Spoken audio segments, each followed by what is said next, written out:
साथियों नमस्कार। Shri Vijay art academy की टीजीटी और पीटी की क्लास में आपका हार्दिक स्वागत है। दोस्तों ये मेरा व्हाट्सएप नंबर है। इस नंबर के थ्रू आप हमसे जुड़ सकते हैं। यहाँ पर संडे को निःशुल्क टेस्ट होता है और उसका मंडे को डिस्कशन कराया जाता है। उसके अलावा भी तमाम क्वेश्चन डिस्कशन कराए जाते हैं। बहुत सारे कन्फ्यूजन के क्वेश्चन होते हैं जो लोग पूछते हैं और हम उसका निराकरण करते हैं। तो हमसे जुड़िए, हमारी वीडियो को लाइक करिए, चैनल को सब्सक्राइब करिए और दोस्तों घंटी का बटन ज़रूर दबाएं। आइए देखते हैं, ये टेस्ट पेपर है जो संडे को मैंने लिया था, उसकी वीडियो है ये। आइए देखते हैं कौन कौन से प्रश्न हैं।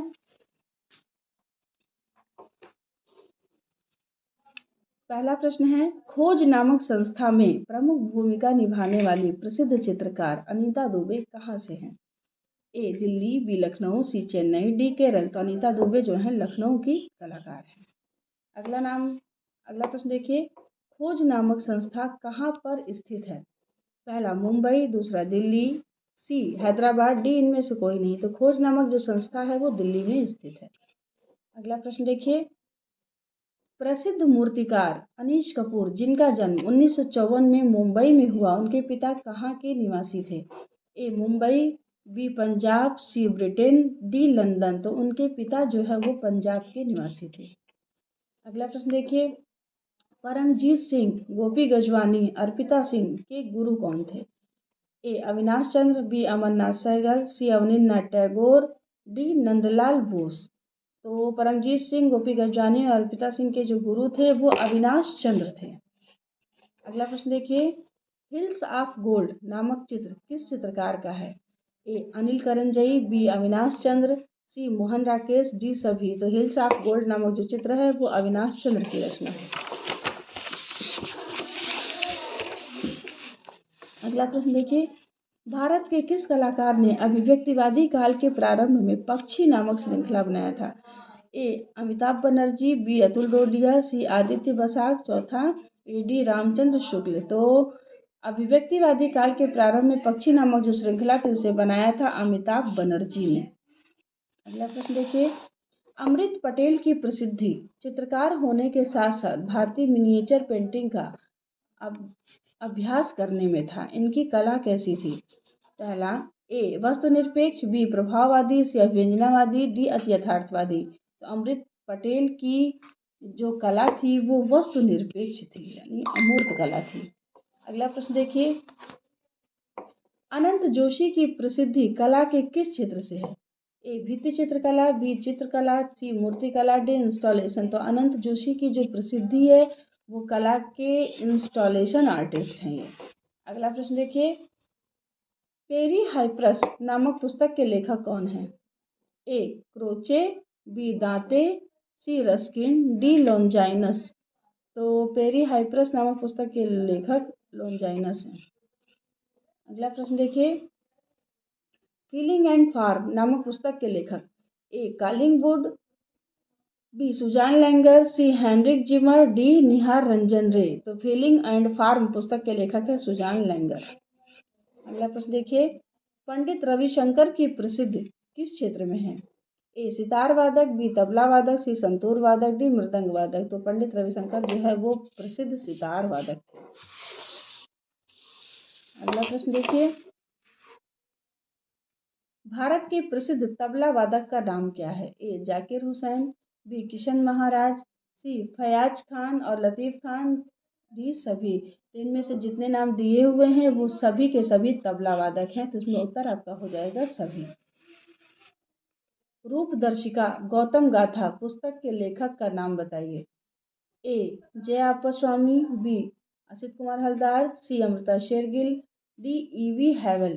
तो रूपदर्शिका और गौतम गाथा पुस्तक के जो लेखक हैं वो हैं असित कुमार हलदार। अगला प्रश्न देखिए, नेशनल स्टेडियम नई दिल्ली में ध्यानचंद की कांस्य प्रतिमा का निर्माण करता कौन है? ए शक्ति बर्मन, बी विमान बिहारी दास, सी योगेंद्र त्रिपाठी, डी शीला गौड़ा। तो नेशनल स्टेडियम नई दिल्ली में ध्यानचंद की जो कांस्य प्रतिमा का निर्माण किया वो विमान बिहारी दास ने किया था। अगला प्रश्न देखिए, नाटकीय और सावधानी पूर्वक परिदृश्य के लिए प्रसिद्ध चित्रकार हैं। ए माधवी पारेख, बी मनु पारेख, सी दिलीप दास गुप्ता, डी इनमें से कोई नहीं। तो नाटकीय और सावधानी पूर्वक परिदृश्य के लिए प्रसिद्ध चित्रकार दिलीप दास गुप्ता हैं। अगला प्रश्न देखिए, दिलीप दिलीप दास गुप्ता किस माध्यम में काम करते हैं? ए तैल रंग, बी जल रंग, सी टेम्परा, डी ग्वास। तो दिलीप दास गुप्ता जो है वो तैल रंग में काम करते हैं। अगला प्रश्न देखिए, नागजी पटेल की मूर्ति शिल्पों का महत्वपूर्ण अंग क्या है? यहाँ पर अंक लिखा हुआ दोस्तों, तो ये हो जाएगा अंग क्या है? ए कार्विंग, बी अमूर्त, सी प्रस्तर, डी संगमरमर। तो इनका जो अंग है वो है कार्विंग। इन्होंने कार्विंग में काम अधिक किया है नागजी पटेल ने। अगला देखिए प्रश्न, वर्ल्ड ऑफ फाइन आर्ट में किस चित्रकार को उपलब्धि दी गई है? ए नागजी पटेल, बी माधवी पारेख, सी के हैबर, डी सभी को। तो वर्ल्ड ऑफ फाइन आर्ट में माधवी पारेख को उपलब्धि दी गई है। अगला प्रश्न देखिए, आमिर खान की फिल्म तारे जमीन पर किस चित्रकार के चित्रों को दिखाया गया है जो अब आमिर खान के संग्रह में है? ए अर्पणा कौर, सी एम.एफ. हुसैन, एम.एफ. हुसैन, सी रजा, डी समीर मंडल। तो तारे जमीन पर वाले फिल्म में समीर मंडल के चित्रों को दिखाया गया था। अगला प्रश्न देखिए, इंटरनेशनल वाटर कलर सोसाइटी द्वारा किस चित्रकार को सम्मानित किया गया? ए गिव पटेल, बी समीर मंडल, सी कंचन चंदर, डी गणेश हलोई। तो इसमें सम्मानित किया गया था समीर मंडल। समीर मंडल जल रंग के बहुत ही अच्छे कलाकार हैं। अगला प्रश्न देखिए, प्रसिद्ध मूर्ति जयराम पटेल ईटिंग पान किस मूर्तिकार द्वारा निर्मित है? ए लतिका कट, बी शर्वरी राय चौधरी, सी एस.एन. नंदा, डी कमल कृष्ण। तो प्रसिद्ध मूर्तिकार जयराम पटेल ईटिंग पान ये मूर्ति बनाया है लतिका कट ने। अगला प्रश्न देखिए, एस.एन. नंदा की प्रसिद्धि किस क्षेत्र में है? ए मूर्तिकला, बी चित्रकला, सी बाटिक कला, डी भित्ति चित्र। तो एस.एन. नंदा की प्रसिद्धि जो है वो बाटिक कला में है। अगला प्रश्न देखिए, एस.एन. नंदा कहाँ से हैं? ए प्रयागराज, बी लखनऊ, सी दिल्ली, डी मुंबई। तो एस.एन. नंदा जो है वो प्रयागराज से संबंधित हैं। अगला प्रश्न देखिए, रामकिंकर बैस द्वारा निर्मित संथाल परिवार नामक मूर्ति की ऊंचाई कितनी है? ए 422 सेंटीमीटर, बी 427 सेंटीमीटर, सी 224 सेंटीमीटर, डी 500 मीटर। तो उनकी जो संथाल परिवार की मूर्ति है उसकी ऊंचाई 427 सेंटीमीटर है। अगला प्रश्न देखिए, गुस्सा मूर्ति शिल्प किस मूर्तिकार की रचना है? ए भवानी चरण गुई, बी सोमनाथ होर, सी डी.पी. रायचौधरी, डी कोई नहीं। तो गुस्सा जो मूर्ति शिल्प है वो सोमनाथ होर की मूर्ति है। अगला प्रश्न देखिए, संगीत किस चित्रकार की कृति है? ए अंजलि इला मेनन, बी असित कुमार हलदार, सी रविंद्रनाथ टैगोर, डी गगनेन्द्रनाथ टैगोर। तो संगीत जो है वो असित कुमार हलदार की पेंटिंग है। अगला प्रश्न देखिए, उनियारा शिल्प उनियारा किस शैली की उपशैली है? ए मेवाड़ शैली, बी मारवाड़ शैली, सी हाड़ौती शैली, डी ढूंढाड़ शैली। तो उनियारा जो है वो ढूंढाड़ शैली की उपशैली है। अगला प्रश्न देखिए, चौर पंचाशिका का चित्रण राजस्थान के किस क्षेत्र में हुआ था? ए उदयपुर, बी प्रतापगढ़, सी जयपुर, डी बूंदी। तो चौर पंचाशिका का जो चित्रण हुआ था वो राजस्थान के उदयपुर में हुआ था। अगला प्रश्न देखिए, art and architect of Bikaner नामक पुस्तक किसने लिखा? ए एम.एस. रंधावा, बी मुकुल चंद्र डे, सी राय कृष्णदास, डी हरमन गोइट्स। तो art and architect of Bikaner नामक जो पुस्तक थी उसे लिखा था हरमन गोइट्स ने। अगला प्रश्न देखिए, बसंत राग नामक चित्र दक्षिण चित्र शैली की किस उपशैली से संबंधित है? ए हैदराबाद, बी बीजापुर, सी अहमदनगर, डी गोलकुंडा। तो बसंत राग नामक जो चित्र है वो दक्षिण की अहमदनगर शैली से संबंधित है। अगला प्रश्न देखिए, रागनी श्री राग का चित्रण हुआ था? ए अहमदनगर, बी बीजापुर, सी गोलकुंडा, डी हैदराबाद। तो रागनी श्री राग का जो चित्रण हुआ था वो बीजापुर में हुआ था।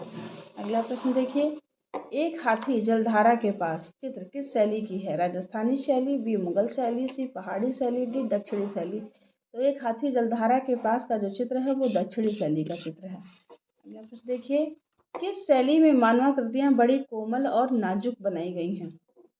ए ईरानी शैली, बी अजंता शैली, सी मुगल शैली, डी इनमें से कोई नहीं। तो इसमें आपका सही उत्तर हो जाएगा ईरानी शैली। ईरानी शैली में मानवाकृतियां बहुत कोमल और नाजुक बनाई गई हैं। देखिए, ईरानी चित्रकार चित्रों में नाम कहाँ अंकित करते थे? ए चित्र के मध्य में, बी आकाश वाले भाग में, सी चित्र के नीचे, डी सभी में। तो ईरानी चित्रकार जो थे वो चित्रों के नाम आकाश वाले भाग में अंकित करते थे। देखिए, हिरात शैली का प्रसिद्ध चित्रकार था ए बिहजात, बी बसावंत, सी दसवंत, डी अब्दुल समद। तो हिरात शैली का प्रसिद्ध चित्रकार था वो था बिहजात। मुगल काल का कौन सा शासक युद्ध के दौरान अपने साथ सचित्र पुस्तकें रखता था? ए अकबर, बी हुमायूं, सी जहांगीर, डी शाहजहां। तो सचित्र पुस्तकें रखता था वो हुमायूं था। युद्ध के समय वो ले जाता था अपने साथ पुस्तकें। अगला प्रश्न देखिए, अजंता की किस गुफा में सबसे अधिक चित्र प्राप्त हुए हैं? ए गुफा संख्या 16, गुफा संख्या 17, गुफा संख्या 18, गुफा संख्या 2। तो गुफा संख्या 17 में अजंता में सबसे ज़्यादा चित्र प्राप्त हुए हैं। देखिए, बुद्ध के भाई नंद की पत्नी सुंदरी का बड़ा मार्मिक चित्रण अजंता के किस गुफा में हुआ है? ए गुफा संख्या 2, गुफा नंबर 5, गुफा संख्या 16, गुफा संख्या 20। तो गुफा संख्या 16 में जो मरती राजकुमारी का चित्रण है ये वही चित्र है। ये बुद्ध के भाई नंद की पत्नी सुंदरी है। देखिए, भूरे रंग की मिट्टी के बर्तन बनाए जाते थे। ए मौर्यकाल, बी झूंकर तथा झांकर सभ्यता, सी कालीबंगा, डी सभी। तो भूरे रंग की मिट्टी के बर्तन जो है झूंकर तथा झांकर सभ्यता में बनाए जाते थे। अगला प्रश्न देखिए, मालवा विधम घोड़मंगर का संबंध किस प्रागैतिहासिक स्थल से है? ए मिर्जापुर, बी मानीपुर, सी मध्य प्रदेश, डी छत्तीसगढ़। तो मलवा विधम और घोड़मंगर जो है वो मिर्जापुर के क्षेत्र हैं। अगला प्रश्न देखिए, दरा भरतपुर गागरोन प्रागैतिहासिक स्थल का संबंध किस क्षेत्र से है?